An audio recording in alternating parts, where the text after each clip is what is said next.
Welcome to Telugu focus TV. నేను మీ శ్రీనివాస్ రెడ్డి. జగన్మోహన్ రెడ్డికి స్ట్రాంగ్‌గా వార్నింగ్ ఇచ్చారంట సీఎం చంద్రబాబు నాయుడు గారు. ఏంటి ఆ వార్నింగ్ అనేది కూడా తెలుసుకునే ముందు మీరు కనుక జగన్మోహన్ రెడ్డి గారి అభిమానులైతే లేదా చంద్రబాబు నాయుడు గారి అభిమానులైతే తప్పనిసరిగా వారికి సంబంధించినటువంటి వీడియోలు మీ ముందుకు తీసుకొస్తుంది మా ఛానల్. కాబట్టి సబ్స్క్రైబ్ చేసుకొని పక్కనే ఉన్న బెల్ బటన్ నొక్కడం మాత్రం మర్చిపోకండి. ఇంతటికి జగన్మోహన్ రెడ్డి గారికి చంద్రబాబు నాయుడు గారు ఎందుకు వార్నింగ్ ఇచ్చారు అనేది కూడా ఈ వీడియోలో మనం తెలుసుకుందాం.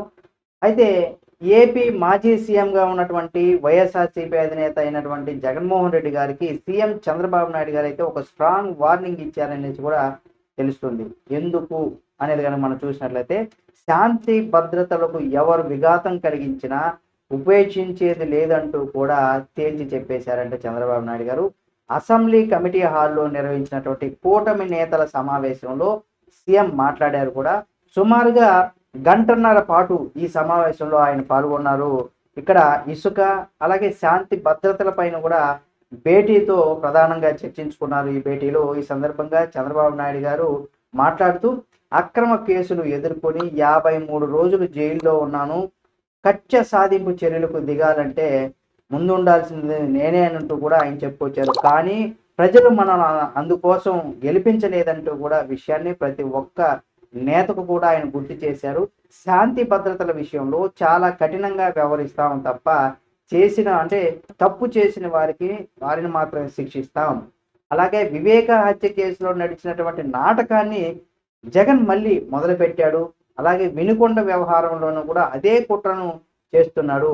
ప్రభుత్వం వచ్చే నెల రోజులు అవుతున్న ప్రభుత్వం వచ్చి ఇప్పుడు నెల రోజులు కొద్దిగా 50 రోజులు లోపే అవుతుంది. అప్పుడే విమర్శలు చేస్తున్నాడు. గవర్నర్ ప్రసంగాన్ని మొదటి రోజే అడ్డుకోవడం సరైన విధానం కాదంటూ కూడా తప్పు పట్టాడు చంద్రబాబు నాయుడు గారు.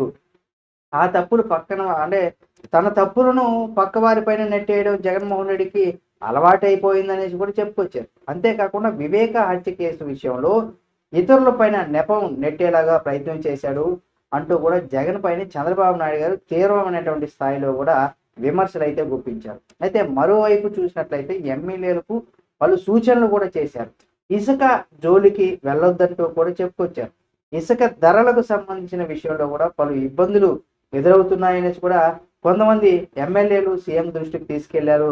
దీంతో స్పందించినటువంటి చంద్రబాబు నాయుడు గారు ఉచిత ఇసుక విధానాన్ని కూడా పారదర్శకంగా అమలు చేద్దామనేసి కూడా ఉచిత ఇసుక విధానంలో మరిన్ని సూచనలు ఉంటే ప్రభుత్వానికి తెలియజేయాలంటూ కూడా చెప్పుకొచ్చారు.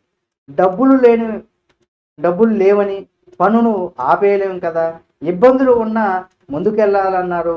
ముందుగా రోడ్ల పైన పడినటువంటి గుంతలు పూడ్చే కార్యక్రమాన్ని కూడా చేపట్టాలంటూ కూడా చంద్రబాబు నాయుడు గారు అయితే స్పష్టం చేశారు. అయితే 3 పార్టీల మధ్య సమన్వయానికి సంబంధించినటువంటి అంశాలను మంత్రి నాదన్ల మనోహర్ అయితే ప్రస్తావించారు.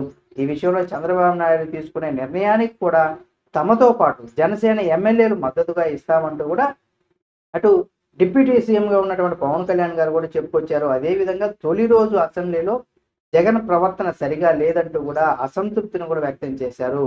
ఒక రకంగా ఇటువంటివి చేయడం తప్పు, ఇలాంటివి చేస్తే కక్షపూరితమైనటువంటి రాజకీయాలు నేను చేయాలంటే నన్ను 53 రోజులు జైల్లో పెట్టావు కాబట్టి నేను అలాంటివి చేయను, నాకు అవసరం లేదు, ప్రజలు నన్ను అందుకోసం గెలిపించలేదు అని కూడా ఇటువంటి ధోరణి మార్పు వివేక హత్య కేసుకు సంబంధించి కావచ్చు, అలాగే వినుకొండకు జరిగినటువంటి ఘటనకు సంబంధించి కావచ్చు, ప్రస్తుతం జగన్మోహన్ రెడ్డి ప్రవర్తనకు సంబంధించి కూడా ఆయన వార్నింగ్ ఇచ్చారంట. మరి ఇకనైనా జగన్మోహన్ రెడ్డిలో మార్పు తెచ్చుకొని ఇటువంటివి కాకుండా ప్రజల తరపున ప్రజలకు ఏది అవసరమో ఎప్పుడు ఏది అడగాలో అనేది కూడా కొంత తెలుసుకొని మాట్లాడితే బాగుంటుంది అనేది కూడా. ఎందుకంటే జగన్ అభిమానులు కూడా చాలా మంది ఆ పార్టీకి సంబంధించిన నేతలు కావచ్చు, అభిమానులు కావచ్చు, వీళ్ళంతా కూడా చాలా మంది ఏంటి జగన్ అన్న ఇలా ప్రవర్తిస్తున్నారని చాలా మందిలో ఆందోళన అయితే ఉంది. అటువంటి వాటికి స్వస్తి చెప్పి 100% ఏది ఎట్లా మాట్లాడి, ఇప్పుడు షర్మిల గారు చూడండి ఎంత హుందాగా ప్రతి అంశాన్ని పాయింట్ టు పాయింట్ మాత్రం రేస్ చేస్తూ ఏ విధంగా అయితే ముందుకు వెళ్తుందో, ఆమె గెలిచినా ఓడిపోయినా మంచి పాయింట్ మీదనే మాట్లాడతారు.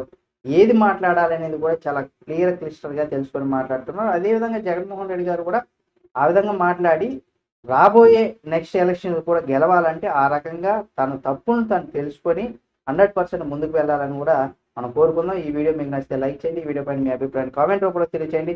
మరిన్ని వీడియోల కోసం మన Telugu focus TV channel subscribe చేసుకొని పక్కనే ఉన్న బెల్ బటన్ నొక్కడం మాత్రం మర్చిపోకండి.